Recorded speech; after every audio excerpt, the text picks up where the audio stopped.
নেতৃত্বের দ্বন্দ্ব নিয়ে ন্যাশনাল পিপলস পার্টি এনপিপির একাংশের সাথে বৈঠকে বসেছে নির্বাচন কমিশন। দলের একাংশের সভাপতি শেখ সালাউদ্দিন এই বৈঠকে অংশ নিয়েছেন। সেখানে আছেন আমাদের সহকর্মী তানিয়া রহমান, আরো খবর নিয়ে যোগ দিচ্ছেন আমাদের সাথে। তানিয়া, বৈঠকের কি খবর আছে আপনার কাছে এবং এই বৈঠক থেকে কি ধরনের সিদ্ধান্ত আসতে পারে সে বিষয়ে কিছু জানতে পেরেছেন কিনা? ধন্যবাদ আদিতি। আসলে বৈঠকটি শেষ হয়েছে। নেতৃত্বের যে বিষয়টি, দুটি পক্ষ এই ন্যাশনাল পিপলস পার্টির দাবিদার, তারা আসলে আবেদন করেছিলেন তাদের পক্ষে যেন রায় দেয় নির্বাচন কমিশন। তার একাংশ আজকে আসলে এসে নির্বাচন কমিশনের সাথে বৈঠক করে গেছে।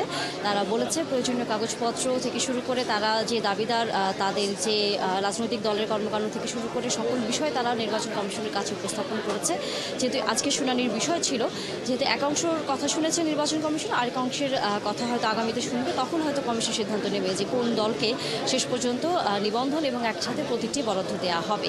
তবে এরই মাঝে আপনাকে একটু জানিয়ে দিই যে নির্বাচন কমিশনের যে জাতীয় পরিচয়পত্র, আপনি জানেন যে সরকারের সিদ্ধান্ত অনুযায়ী এখন আর নির্বাচন কমিশনে থাকবে না, অর্থাৎ এনআইডি সেবাটি আর নির্বাচন কমিশন থেকে পাওয়া যাবে না।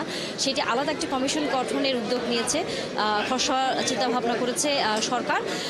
কিন্তু সেই সিদ্ধান্তের বিপক্ষে নির্বাচন কমিশনের কর্মকর্তারা অবস্থান কর্মসূচি আসলে পালন করছেন। এর আগে তারা স্মারকলিপি জমা দিয়েছিলেন প্রধান নির্বাচন কমিশনের বরাবর, আজকেও তারা স্মারকলিপি জমা দিতে এসেছেন এবং একই সাথে তারা কিন্তু এখানে জানিয়েছেন যে যেহেতু এইটি সরাসরি মানুষের সাথে সম্পৃক্ত একটি সেবা এবং নির্বাচনের সাথে সম্পৃক্ত একটি সেবা, তাই নির্বাচন কমিশনে যদি এই সেবাটি থাকে তাহলে সাধারণ মানুষের জন্য সেটি পেতে অনেক সহজ হবে। তাদের অন্য জায়গায় যদি স্থানান্তর করা হয় তাহলে সেখানে তাদেরকে অনেক বেশি ভোগান্তি পোহাতে হবে, কারণ দীর্ঘদিন ধরে কিন্তু নির্বাচন কমিশনের এই কর্মকর্তারা কিন্তু এই সেবাটি দিয়ে আসছেন সাধারণ মানুষদের।